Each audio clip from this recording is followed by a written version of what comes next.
Praise the lord. హల్లెలూయా. నేటి వాగ్దానము కొలస్సీయులకు రాసిన పత్రిక 3వ అధ్యాయం 3వ వచనం.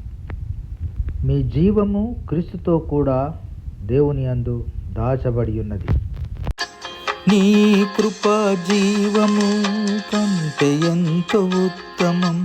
నా పెదవులు నిత్యం నిన్ను స్తుతించు. నీ కృప జీవము కంటే ఎంతో ఉత్తమం. నా పెదవులు నిత్యం నిన్ను స్తుతించు.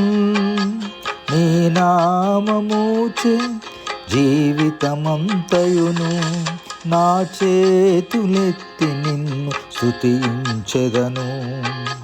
దేవా యెహోవా మహాప్రభావము గలవాడా. దేవా, మా జీవము క్రీస్తులో దాచబడినందుకై వందనాలు. యేసు ప్రభు నామంలో ప్రార్థిస్తున్నాం తండ్రి. ఆమెన్.